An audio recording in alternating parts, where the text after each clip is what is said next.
सबको जय मसीह की। प्रभु में आप सबका स्वागत है। आज अच्छे शुक्रवार के लिए जो हमारे लिए हमारे परमेश्वर पिता ने दिया, और गुड फ्राइडे के नाम से भी आज का दिन जाना जाता है, और अच्छे शुक्रवार के लिए भी। तो प्रभु का धन्यवाद हो। और मैं आप सबके सामने परमेश्वर के वचन को रखना चाहती हूँ। परमेश्वर ने क्रूस पर 7 वाणी बोली थी। जब आज से सन 2022 साल पहले प्रभु हमारे लिए अपनी जान को दे दिए, तो जब वो क्रूस पर थे तो उन्होंने 7 वाणी बोली थी। उसमें से मैं पहली वाणी बोलना चाहती हूँ। और एक वाणी जो पहली है, जैसे लूका रचित सुसमाचार 23 अध्याय उसके 34 में है पहली वाणी। आइए हम लोग सब लोग निकाल लें अपनी अपनी बाइबलों में वचन को, और जिनके पास बाइबल नहीं है वो ध्यान से परमेश्वर के वचन को सुने। और मैं पहली बारी बोलने से पहले एक छोटी सी दुआ करना चाहती हूँ। आइए हम सब लोग प्रार्थना करें। धन्यवाद प्रभु परमेश्वर आज के दिन के लिए। और पिता, मैं मिट्टी हूँ, मुझे कुछ नहीं आता मेरे प्रभु, मैं निर्बुद्धि हूँ। आप मुझे बुद्धि दीजिए, समझ दीजिए। और ये वाणी प्रभु मैं नहीं, आपका पवित्र आत्मा मेरे अंदर होके बोले, मुझे भी सिखाए, और यहाँ पे हर जो बैठे हैं प्रत्येक जन उन्हें भी सिखाए आपके वचन के द्वारा। प्रभु जी आप दया कीजिए। यीशु मसीह के नाम में प्रार्थना मांगती हूँ, आमीन। हम सब ने निकाल लिया है लूका रचित सुसमाचार 23 का 34 पद। जैसे यहाँ पे लिखा है, मैं पढ़ देती हूँ। जब यीशु मसीह क्रूस पर लटकाए गए थे, उस समय यीशु मसीह का पहला ये शब्द था, पहली ये वाणी थी। तब यीशु ने कहा, हे पिता, इन्हें क्षमा कर, क्योंकि ये जानते नहीं कि क्या कर रहे हैं। और उन्होंने चिट्ठियाँ डालकर उसके कपड़े बांट लिए।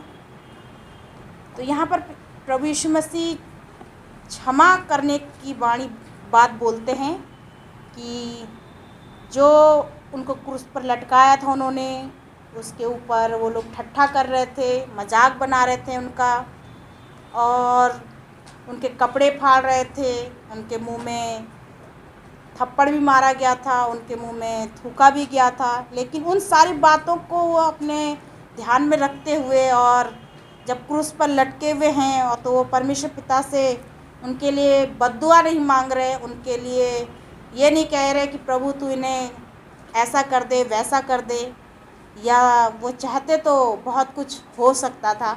लेकिन परमेश्वर यीशु मसीह हमारे लिए इसीलिए आए कि वो हमें क्षमा करें, हमारे पापों से हमें क्षमा करें।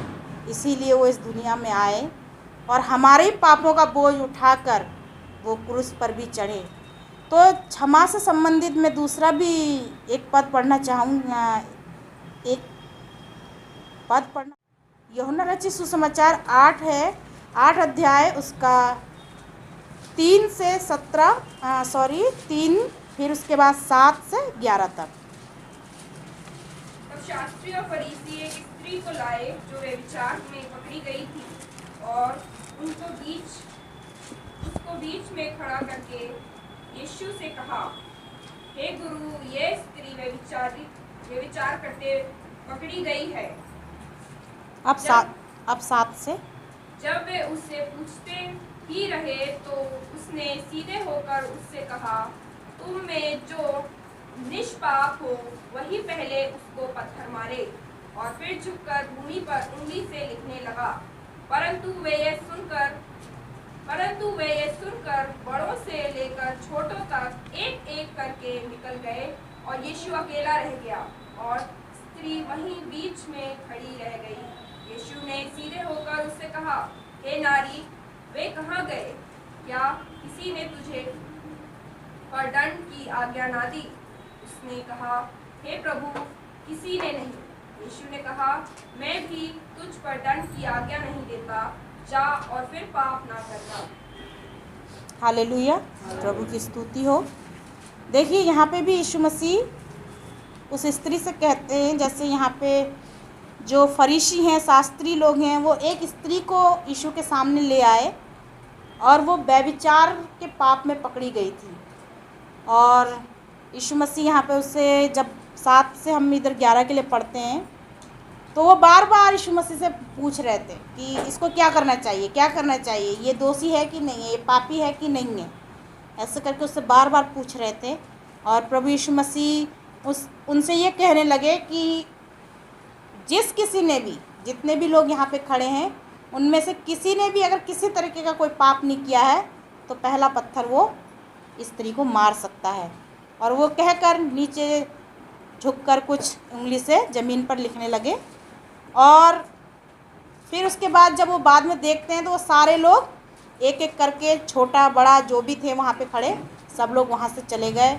और यीशु मसीह कहते हैं 10वें पद में, यीशु ने सीधे होकर उससे कहा, हे नारी, वे कहाँ गए?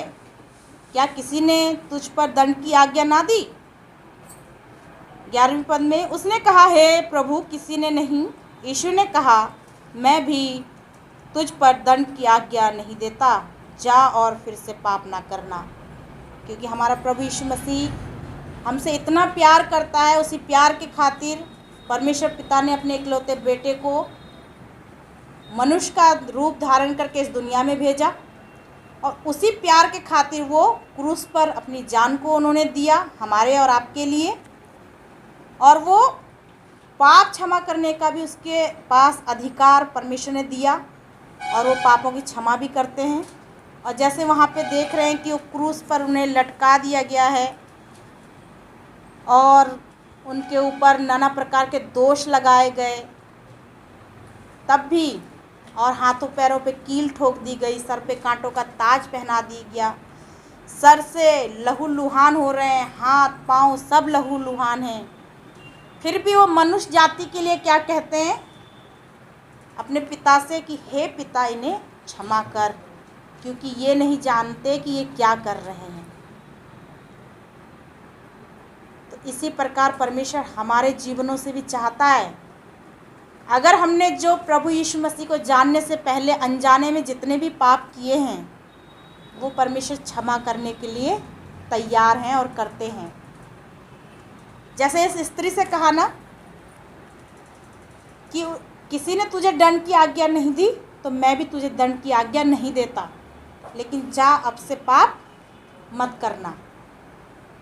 तो परमेश्वर चाहते हैं कि जब हम प्रभु को जानते हैं, जब अपने जीवन में बुला लेते हैं, तो हम पाप ना करें, फिर से पाप ना करें। परमेश्वर हमें क्षमा करते हैं और हमेशा करते रहते हैं, क्योंकि वो हमसे बहुत प्यार करते हैं। वो नहीं चाहते कि हमारा जीवन नाश की ओर जाए, इसलिए वो कहते हैं कि दोबारा पाप मत करना। और उन लोगों के लिए भी कहते हैं जो वहाँ पे उन्हें क्रूस पर, जिन्होंने उनको चढ़ाया, कोड़े मारे, पूरा शरीर, पूरा बॉडी लहू से एकदम तरबतर था, लेकिन प्रभु फिर भी कहते हैं कि हे पिता, इन्हें क्षमा कर। वो हमारे पापों के लिए, हमारे अपराधों के लिए अपने पिता से क्षमा मांगते हैं, कहते हैं इन्हें क्षमा कर दे, और हमारे लिए और आपके लिए प्रार्थना भी करते हैं। तो मैं आप सभी लोगों से कहना चाहती हूँ कि जब प्रभु हमें क्षमा देता है, क्षमा कर देता है, हमारे सारे अपराधों से उसने क्षमा हमें दे दी है, तो हम दोबारा से। सभी को जय मसीह की। जब प्रभु यीशु मसीह क्रूस पर चढ़ाए गए तो परमेश्वर ने 7 वाणी बोली थी, उसमें से मैं दूसरी वाणी के ऊपर आपके साथ कुछ वचनों को शेयर करूंगा।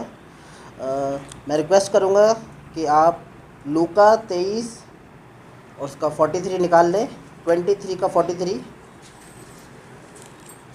लूका 23 का 43। कोई जन मेरे लिए पढ़ दे 42 और 43 दोनों, 42 और 43 दोनों पढ़ दे। तब उसने कहा, हे यीशु, जब तू अपने राज्य में आए तो मुझे स्मरण करना। उसने उससे कहा, मैं तुझसे सच कहता हूँ कि आज ही तू मेरे साथ स्वर्गलोक में होगा। जब प्रभु यीशु मसीह क्रूस पर चढ़ाए गए थे तो उनके साथ 2 जन और चढ़ाए गए थे क्रूस पे, जो डाकू थे, जिन्होंने पाप किए थे। तो उनमें से एक जन जो था वो क्या परमेश्वर को क्या कोस रहा था उस पर हंस रहा था कि क्योंकि वहाँ पे जो लोग खड़े हुए थे वो ये कह रहे थे अगर तू प्रभु यीशु मसीह का पुत्र, अगर तू यीशु मसीह है तो अपने आप को क्या यहाँ से छुड़ा, क्रूस पे से नीचे आ। बट जो क्या कहते हैं, जो प्रभु यीशु मसीह का मजाक बना रहा था, जो डाकू जो उनके बगल में लटका हुआ था, क्या वो परमेश्वर का मजाक बना रहा था, क्योंकि वो सब लोग वहाँ पे जो नीचे लोग खड़े हुए थे वो सब लोग क्या यीशु मसीह का मजाक बना रहे थे। पर जो दूसरा डाकू था वो क्या बोल रहा है, वो ये उस डाकू से बोलता है कि इन्होंने तो कोई भी पाप नहीं किया है, फिर भी ये सज़ा भुगत रहे हैं, क्योंकि हमने तो पाप किया तो हमें ये सज़ा मिली है, बट प्रभु यीशु मसीह ने कोई पाप नहीं किया है तब भी उनको ये सज़ा मिल रही है। तो वो डाकू परमेश्वर से क्या कहता है, यीशु मसीह से क्या कहता है, एक बार फिर से पढ़ देना 42। तब उसने कहा, हे यीशु, जब तू अपने राज्य में आए तो मुझे स्मरण करना। हे यीशु, जब तू अपने राज्य में आए तो मुझे क्या करना, याद रखना। इसी से एक मिलता जुलता वचन है भजन संहिता 50 का 15। एक जन कोई वो पढ़ दे, भजन संहिता 50 का 15। और संकट के दिन मुझे पुकार, मैं तुझे छुड़ाऊंगा। बस क्या लिखा है, संकट के दिन मुझे पुकार, मैं तुझे क्या करूँगा। एक इंसान के लिए सबसे बड़ा संकट क्या हो सकता है, उसकी मृत्यु सबसे बड़ा संकट होती है। अगर आपके आंखों के सामने उस इंसान के सामने है तो वो ना चैन से खा सकता है ना पी सकता है, क्योंकि उसके सामने क्या है, मौत है। वो उसको पता है कि मैं कुछ ही देर में मरने वाला हूँ। तो परमेश्वर ने क्या बोला है कि तू मुझे अपने संकट के दिन क्या कर, पुकार, तो मैं तुझे क्या करूँगा, छुड़ाऊँगा। तो वो जो डाकू है, जो दूसरा डाकू है, क्या कहता है परमेश्वर से, यीशु मसीह से कि जब तू अपने राज्य में आए तो मेरी क्या करना, सुधि लेना। तो वो एक परमेश्वर से क्या कर रहा है, अपने संकट के दिन में परमेश्वर से प्रार्थना कर रहा है। यीशु मसीह से क्या कर रहा है, निवेदन कर रहा है कि जब तू अपने राज्य में आए तो मेरी सुधि लेना। तो परमेश्वर उसको क्या बोल रहे हैं, एक जन पढ़ दे कोई जन। और तुझसे सच कहता हूँ कि तू आज ही मेरे साथ स्वर्गलोक में होगा। परमेश्वर ने ये नहीं कहा कि क्या कहते आज ही मेरे साथ स्वर्गलोक में होगा, मैं तुझसे सच कहता हूँ। क्या कहता हूँ, कि आज ही तू मेरे साथ स्वर्गलोक में होगा। सच, आगे एक वर्ड लगा है सच, इंग्लिश में आता है ट्रूली, बिल्कुल सच, कि आज ही तू मेरे साथ स्वर्गलोक में होगा। तो वैसे हमें अपने जीवन में कोई संकट आता है तो किसको पुकारना है, यीशु मसीह को। ये तो मौत का संकट था तो परमेश्वर ने उसको बोला कि आज ही तू मेरे साथ सच में आज ही तू मेरे साथ स्वर्गलोक में होगा। हमारे जीवन में ऐसी बहुत सारे संकट आते हैं, छोटे मोटे संकट, उसमें हम क्या भूल जाते हैं किसको याद करना है। और उस कैदी को देखिए, वो जबकि मरने की हालत में वो टंगा हुआ है क्रूस के ऊपर, हाथों पैरों में कीलें ठुकी हुई हैं। एक अगर हमारे हाथ में एक सुई चुभ जाती कितना दर्द होता है। वो इतनी मोटी कील आर पार हो रखी है हाथों पैरों में, तब उसको याद है कि किसको पुकारना है, यीशु मसीह को। उससे विनती करनी है। ताकि जैसे उसने विनती करी तो परमेश्वर ने क्या बोला, ट्रूली आई से, इंग्लिश में लिखा है truly I say to you today you will be with me in the paradise. आज ही मेरे साथ कहाँ होगा, स्वर्गलोक में होगा। वैसे हमारे जीवन में कई बार समस्या आती है, हम कई बार भूल जाते हैं कि हमको किसको याद करना है। तो ये डाकू जो है हमें एक सीख दे रहा है। हमें कितनी भी मुसीबत हो, कितनी भी बड़ी समस्या हो, हमें सिर्फ़ और सिर्फ यीशु मसीह को याद करना है, यीशु मसीह को पुकारना है। और यीशु मसीह ने ही बोला है कि अपने संकट के दिन मुझे पुकारना और मैं तुझे उसमें से छुड़ाऊंगा, निकालूंगा। जो भी संकट है, चाहे वो फाइनेंशियल हो, बीमारी हो, या कुछ चीज़ क्या कहते हैं आप करना चाह रहे वो नहीं हो पा रही है, किसी उसमें वादा आ रही है, आप परमेश्वर के सामने रखेंगे, वो सारे संकट को दूर करके आपको उसमें से बाहर निकालेगा। और एक अब देखिए यहाँ पे क्या कहते हैं, जो डाकू है, अगर वो क्या कहते हैं परमेश्वर से नहीं कहता, वो बात अगर परमेश्वर से नहीं कहता कि मुझे अपने राज्य में स्मरण रखना, तो वो क्या स्वर्गलोक में जाता, क्योंकि उसने तो बहुत सारे पाप किए थे। बट उसने परमेश्वर के सामने अपनी विनती रखी और परमेश्वर ने उसे सबसे, अब ये देखिए सबसे आखिरी में उसको क्या सबसे आनंद वाला जगह मिल रहा है, स्वर्गलोक मिल रहा है। क्या मिल रहा है, पहले तकलीफ़ है, पर जब अगर हम परमेश्वर के सामने आते हैं, उससे अगर हम माफ़ी मांगते हैं, उसके सामने अपनी समस्या रखते हैं, तो वो हमें क्या सबसे आखिरी में जो फल है वो सबसे मीठा फल देता है। स्वर्गलोक से मीठा फल तो कुछ भी नहीं होगा जो उस डाकू को मिला। और जो बगल में डाकू था वो कहाँ जाएगा, नरक में जाएगा। दोनों ने पाप किया है, दोनों डाकुओं ने, दोनों डाकुओं को सज़ा मिली है सेम, बट एक जा रहा है और एक जा रहा है। क्यों? क्योंकि जिस डाकू ने अपना समस्या को खोल के परमेश्वर यीशु मसीह के सामने रखा, उसको कहा स्वर्ग जाने का रास्ता मिला है, और जिसने परमेश्वर का मजाक बनाया वो कहाँ जा रहा है। तो वैसे ही हमें हमारे जीवन में बहुत सारी दिक्कतें हैं, समस्याएं हैं, वो हमें सब किसके सामने रखनी है? यीशु मसीह के सामने रखनी है। और अगर हम किसी और के सामने रखते हैं तो उसका कोई भी फल नहीं मिलेगा, क्योंकि परमेश्वर बोलता है कि तू अपनी समस्या मेरे सामने रख तो मैं उसका क्या तुझे समाधान दूंगा, उसका मैं निवारण करूंगा। तो वैसे ही हमें अपने जीवन में भी अगर कोई भी दिक्कत समस्या है तो हमें उस डाकू की तरह बनना है जो परमेश्वर के सामने अपने समस्याओं के दिन में परमेश्वर से क्या अपना बोल रहा है कि क्या कहते हैं, परमेश्वर मुझे अपने राज्य में याद रखना। वो औरों की तरह नहीं है। आजकल दुनिया में क्या भेड़ चाल है, दूसरा वाला डाकू जितने भी लोग नीचे खड़े हुए थे उनको देख के परमेश्वर का मजाक बना रहा था, बट वो जो दूसरा डाकू था वो क्या कहते हैं, परमेश्वर को उसने अपना बोला कि परमेश्वर मुझे अपने राज्य में स्मरण रखना। हो सकता है हम पूरी दुनिया में अकेले हों, 100 लोग एक तरफ हो और हमें अकेले हों, तो उससे डरने की ज़रूरत नहीं है कि लोग क्या कहेंगे क्या नहीं कहेंगे। हमें सिर्फ अपने परमेश्वर पे विश्वास रखना है और उस पर अपना सारा भरोसा रखना है कि वो हमारी सारी समस्याओं को हल करेगा। तो परमेश्वर की दूसरी वाणी थी कि तू आज ही मेरे साथ स्वर्ग लोक में होगा। अगर हम अपने जीवन की सारी समस्याओं को परमेश्वर मसीह के सामने रखेंगे और उससे पश्चाताप करेंगे तो ज़रूरी नहीं है कि हम मरते टाइम, जैसे ये डाकू ने मरते टाइम ही क्या कहते हैं परमेश्वर को, हमने कई गवाहियाँ सुनी है कि लोग ने मरते टाइम यीशु मसीह को विश्वास किया, वो कहाँ स्वर्ग लोक में गए। एक कहावत है ना, जब जागे तभी सवेरा।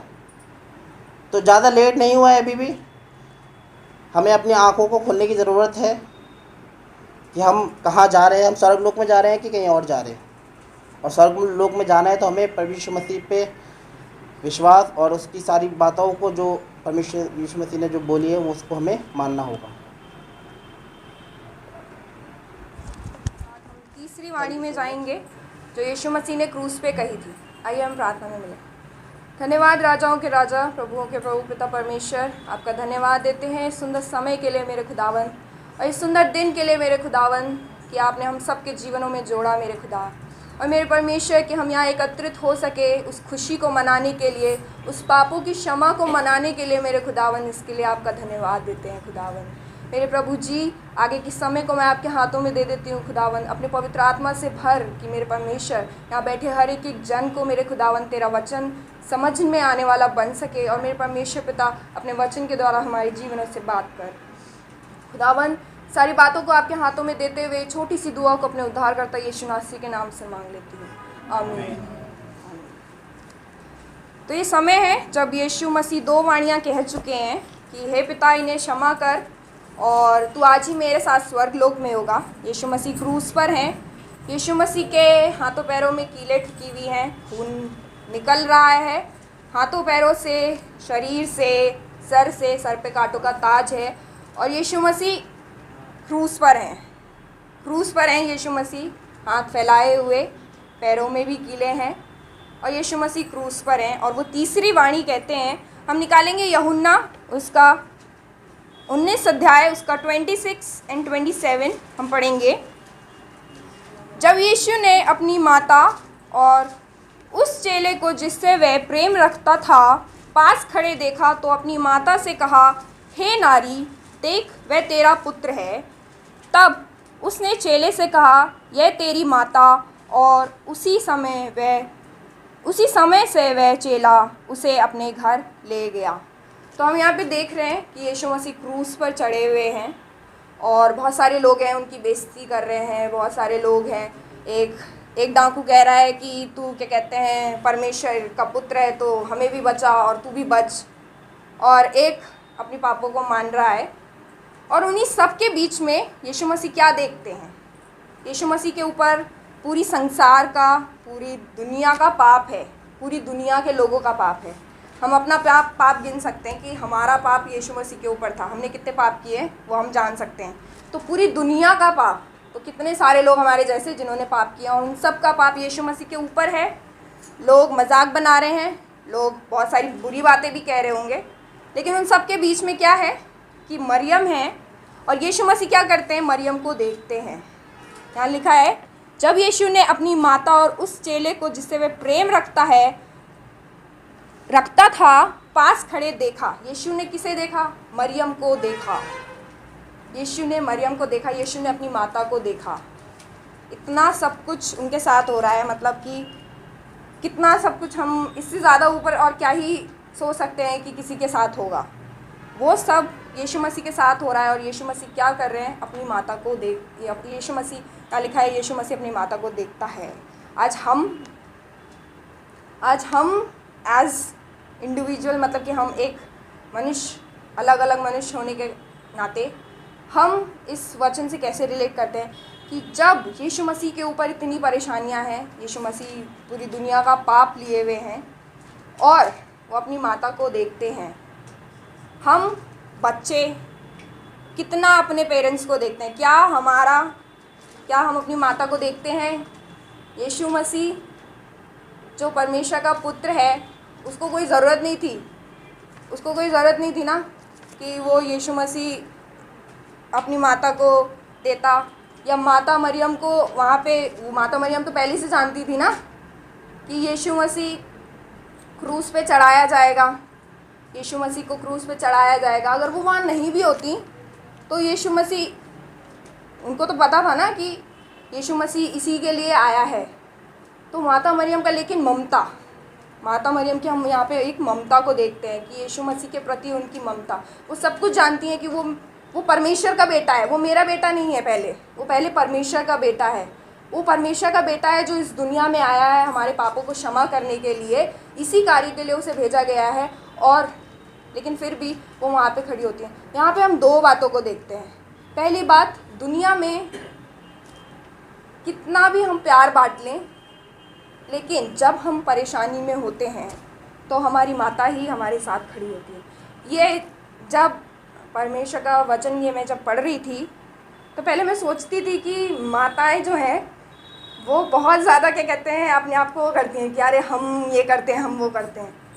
लेकिन परमेश्वर का वचन बताता है कि यीशु मसीह ने कितने कोढ़ियों को चंगा किया, यीशु मसीह ने कितने लोगों को ज़िंदा किया। कोई वहाँ नहीं खड़ा था, यीशु मसीह की माता वहाँ खड़ी थी। जब यीशु मसीह चंगाई दे रहा था तो भीड़ की भीड़ उसके साथ थी। आज वही भीड़ उसके अगेंस्ट हो गई है, लेकिन यीशु मसीह की माता वहाँ खड़ी थी। यीशु मसीह की माता को विश्वास था कि वो यीशु मसीह का बेटा है, वो परमेश्वर का बेटा है, वो परमेश्वर का बेटा है। यीशु मसीह की माता को विश्वास था। वैसे ही आज हमारी माताओं को हम पर विश्वास है। हमें लगता नहीं है, लेकिन है, क्योंकि ट्रू मदर, जिसे हम सच्ची माता कहें, वो मरियम हमें दिखाती है। और सच्ची माता अपने बच्चों पर विश्वास करती है, चाहे दुनिया उसके अगेंस्ट हो जाए, लेकिन क्या करती है, सच्ची माता अपने बच्चों पर विश्वास करती है। और वैसे ही एक सही बेटे का एग्जाम्पल क्या देता है, यीशु मसीह देता है सही बेटे का एग्जाम्पल, कि दुनिया का बोझ, दुनिया के पाप परमेश्वर की जिम्मेदारी उसके कंधों पर है। लेकिन वो क्या नहीं भूला, वो अपनी माता को देखना नहीं भूला। वो चाहता तो मरियम समझ जाती ना, मरियम कि अरे वो तो इसी कार्य के लिए आया था ना, मैं तो एक ज़रिया थी सिर्फ। लेकिन वो परमेश्वर का बेटा है, उसको तो ये करना ही है। वो अगर नहीं भी बोलता तो चलता ना, लेकिन नहीं, वो एक स्वर्गीय पिता जो है उसके कार्य को भी वो पूरा कर रहा है, और जो इस दुनिया में जिसके ज़रिए परमेश्वर ने उसे भेजा, वो मनुष्य के बेटे का भी कार्य पूरा कर रहा है। यहाँ पे हम देखते हैं। और फिर जब हम आगे पढ़ते हैं तो वहाँ लिखा है कि रखता है, पास खड़े देखा तो अपनी माता से कहा। सिर्फ उसने देखा नहीं, उसने अपनी माता से कहा हे नारी देख ये तेरा पुत्र है। हे नारी, अब यहाँ पे यीशु मसीह अपनी माता को हे नारी करके संबोधित करते हैं, हे नारी करके कहते हैं। उनको माँ नहीं बुलाते हैं, उनको हे नारी बोलते हैं। और यीशु मसीह ने सबसे पहले हे नारी कब कहा? यीशु मसीह ने हे नारी कब कहा बाइबल में? जब वो काना नगर में यीशु मसीह ने सबसे पहले अपनी माता को कहा हे नारी। इसका हम बहुत बार उसमें आ जाते हैं, मेरे अंदर भी क्वेश्चन आता है कि यीशु मसीह ने अपनी माता को हे नारी क्यों कहा? तो इसका आंसर मुझे आज मिला कि यीशु मसीह ने अपनी माता को हे नारी इसलिए कहा कि जब उन्होंने अपनी मिनिस्ट्री शुरू करी इस दुनिया में, इस संसार में, जब उन्होंने अपनी मिनिस्ट्री शुरू करी तब उन्होंने अपनी माता से हे नारी इसलिए कहा कि अब तेरा मेरा जो बेटे का रिश्ता था वो ख़त्म, अब मेरा स्वर्गीय पिता ने जो मुझे कार्य दिया है वो शुरू होता है। अब जिस कार्य के लिए मैं आया हूँ वो कार्य यहाँ से शुरू होता है। तब यीशु मसीह ने उन्हें हे नारी करके कहा, क्योंकि बहुत सारे लोग आज भी माता मरियम को पूजते हैं कि यीशु मसीह उन्हीं के द्वारा आए, जो भी चीज़ें हैं, लेकिन यहाँ पे यीशु मसीह ने कहा हे नारी, मतलब उसको अपने आप से अलग किया कि हे नारी की मतलब अब यीशु मसीह की माता को भी यीशु मसीह को ग्रहण करना है, यीशु मसीह को ग्रहण करना है, तभी उसको क्या मिलेगा? स्वर्ग में जाने का वो मिलेगा। तो यीशु की माता मरियम अलग है और यीशु मसीह अलग, क्योंकि यीशु मसीह परमेश्वर का बेटा है। माता मरियम को यीशु मसीह ने, परमेश्वर ने ज़रिया बनाया। तब यीशु मसीह ने उन्हें हे नारी कहा कि हे नारी देख यह तेरा पुत्र है। और किसको पुत्र कहता है वो? यूहन्ना को, जो जिससे वो क्या करता था? बहुत प्रेम करता था।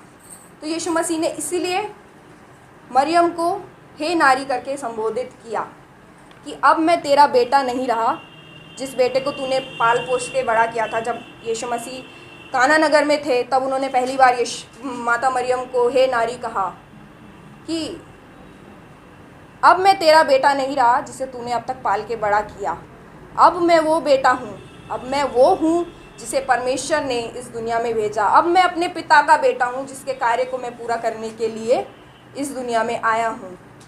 इसलिए यीशु मसीह ने माता मरियम को हे नारी करके संबोधित किया। तब उसने चेले से कहा यह तेरी माता, और उसी समय से वह चेला उसे अपने घर ले गया। अब यहाँ पर यीशु मसीह एक चेले को, जिसे वो बहुत प्रेम करते थे, एक काम दे रहे हैं, एक जिम्मेदारी दे रहे हैं कि अब से ये तेरी माता है, अब से तुझे इसका ख्याल रखना है।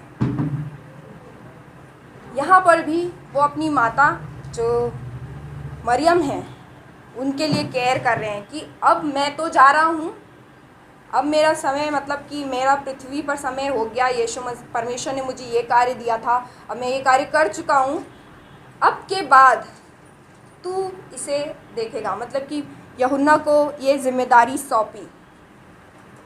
और यूहन्ना ने क्या किया? यूहन्ना ने क्या किया? यूहन्ना ने क्या किया?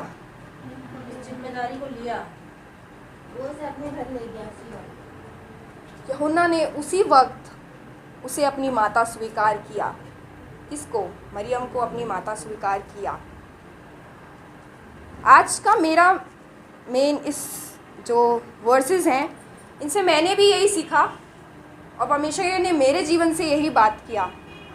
एक अच्छी माँ और एक अच्छा बेटा, परमेश्वर यीशु मसीह से अच्छा बेटा दुनिया में कोई नहीं है। उसने परमेश्वर के कार्य को भी पूरा किया, वो इंसानी रूप से भी अपनी माता का ख्याल रख रहा है, उसे ध्यान कर रहा है। इतनी सारी परेशानियां होने के बावजूद भी वो उसका ध्यान कर रहा है। तो उससे अच्छा बेटा और कोई नहीं है। वो हमारा एग्जाम्पल है, वो हमारा आइडल है जिसे हम देख के सीखना चाहिए हमें। तो आज मेरे जीवन से भी और यहाँ बैठे हर किसी को ये पूछना चाहिए अपने आप से, क्या हम अपनी माताओं को देख रहे हैं? क्या हम अपनी माताओं को देख रहे हैं?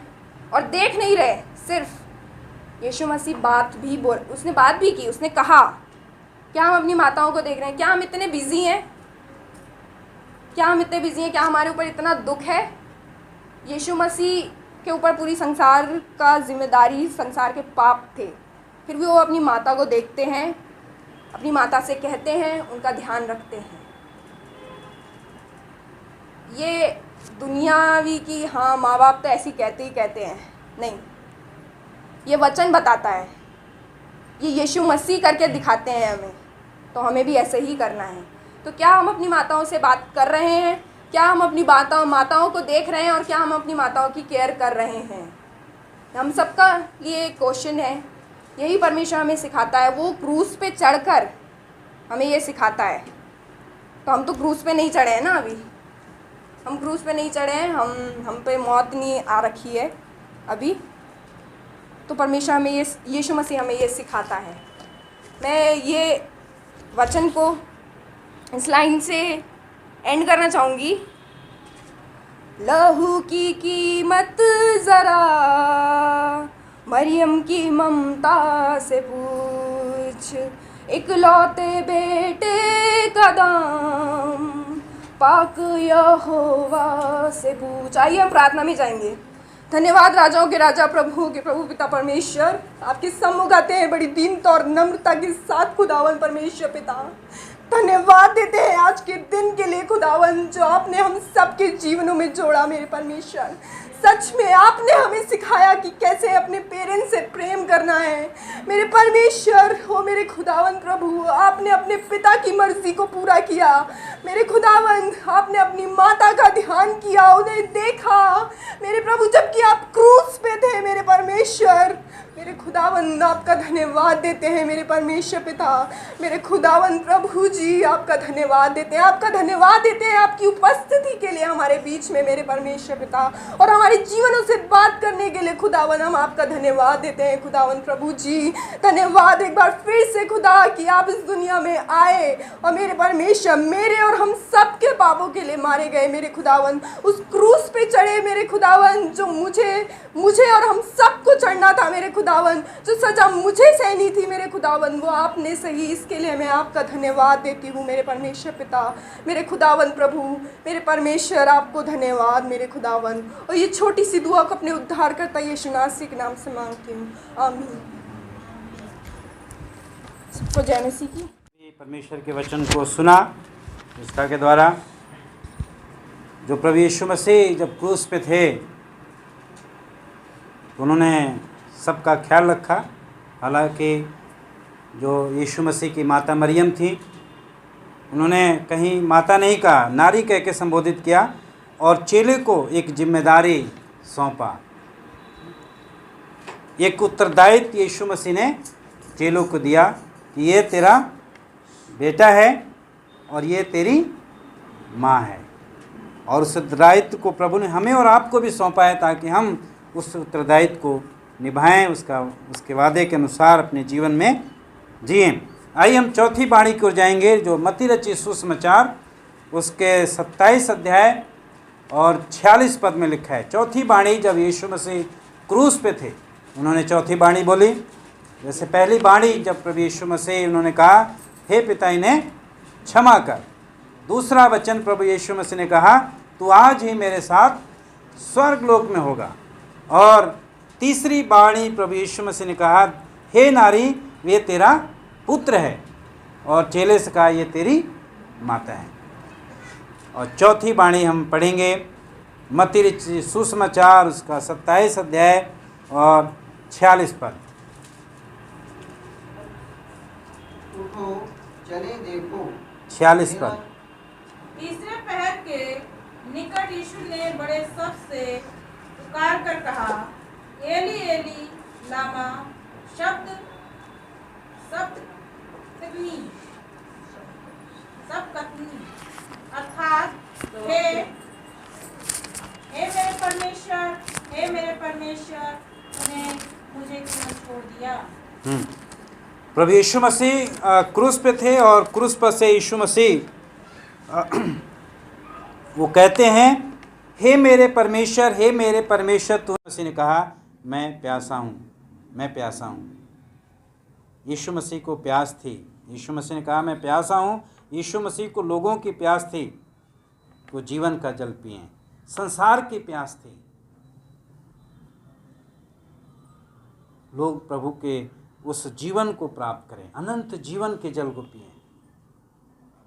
वो जीवन का जल जिसमें पीने से हम क्या होंगे? आनंद ही आनंद होंगे, शांति ही शांति। वो प्यास, वो प्रभु परमेश्वर यीशु मसीह के अंदर प्यास थी। यीशु मसीह ने कहा मैं प्यासा हूँ लोगों के लिए, संसार के लिए। जीवन का जल मेरे पास है, मेरे पास आओ, मैं तुम्हें जीवन का जल देता हूँ, मैं जीवन का जल देता हूँ। छठा वचन प्रभु यीशु मसीह ने कहा, यूहन्ना सुसमाचार उसका 19 का 30 पद में पढ़ दीजिए। जब यीशु ने वह सिक्का लिया जो कहा तो कहा पूरा हुआ, और सिर झुकाकर प्राण त्याग दिए।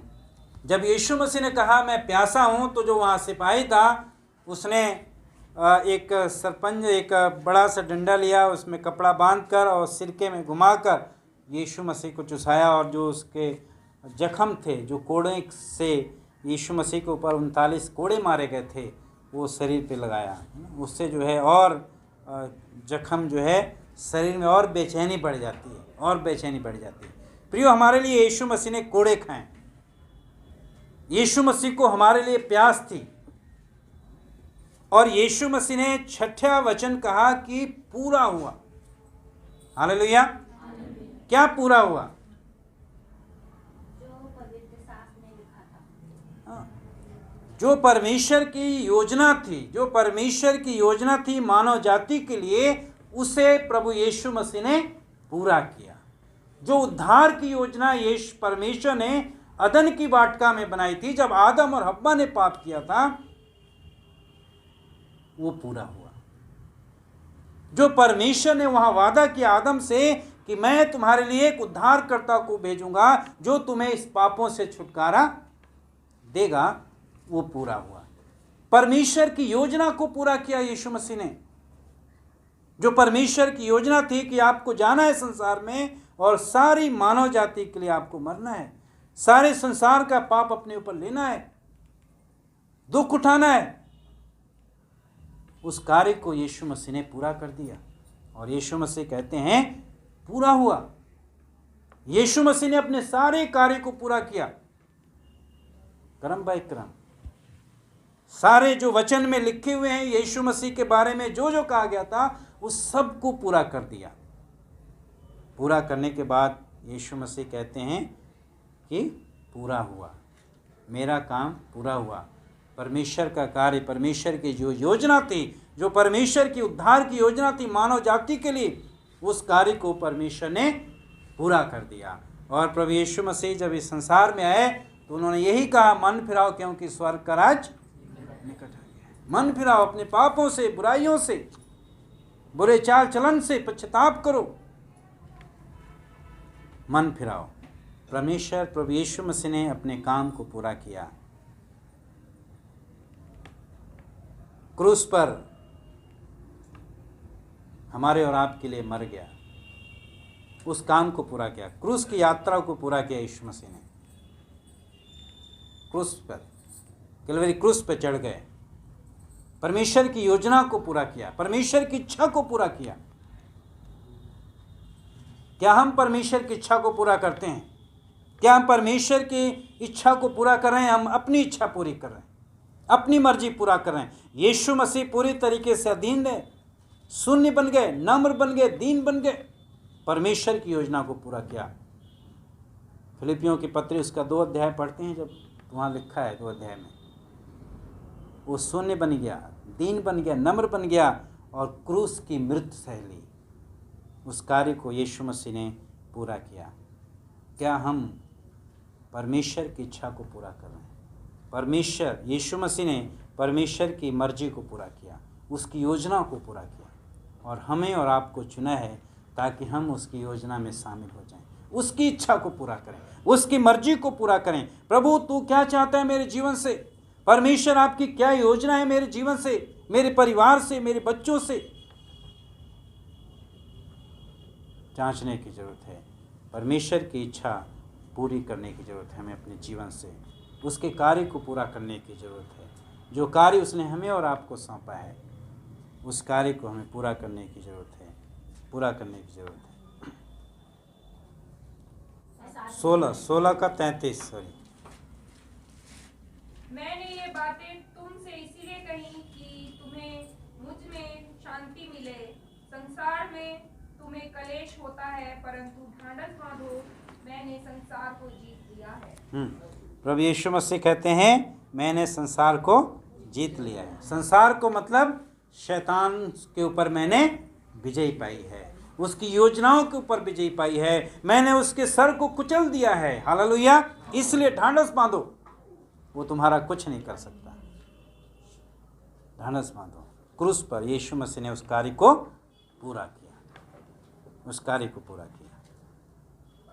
और उसके बाद हम लास्ट में जाते हैं, जो 7वां वचन प्रभु यीशु मसीह ने क्रूस में कहे, वो लूका रचित सुसमाचार 23 अध्याय उसके 46 पद में प्रभु यीशु मसीह ने अंतिम जो वचन कहे प्रभु यीशु मसीह क्रूस पे, 23 का 46 पद। और यीशु ने बड़े स्वर से पुकार कर कहा, हे पिता, मैं अपनी आत्मा तेरे हाथों में सौंपता हूँ। और यह कहकर प्राण छोड़ दिए। तीसरे पहर 3 बजे ईस्ट के समय था और यीशु मसीह ने कहा, हे पिता, मैं अपनी आत्मा तेरे हाथ में सौंपता हूँ। और ये कहकर यीशु मसीह ने प्राण त्याग दिया, छोड़ दिया। क्रूस की मृत्यु एक भयानक मृत्यु है, भयानक है, दर्दनाक मृत्यु है। क्रूस पे व्यक्ति जब चढ़ाया जाता था तो जल्दी मरता नहीं था, धीरे धीरे मरता था, धीरे धीरे पीड़ाएं, दर्द हो के टंगा रहता था, धीरे धीरे। लेकिन यीशु मसीह ने 15 दिन लग जाते थे लोगों को, 10 दिन लग जाते थे मरने में, महीने लग जाते थे, तड़प तड़प के मरता था। लेकिन यीशु मसीह ने 3 घंटे में ही अपने प्राण दे दिए, छोड़ दिया, पिता के हाथ में सौंप दिया। और आखिरी बार प्रभु यीशु मसीह ने कहा, हे पिता, मैं अपनी आत्मा तेरे हाथ में सौंप देता हूँ, अब मैं तेरे पास आ रहा हूँ। और ये कहकर यीशु मसीह ने अपने प्राण त्याग दिए।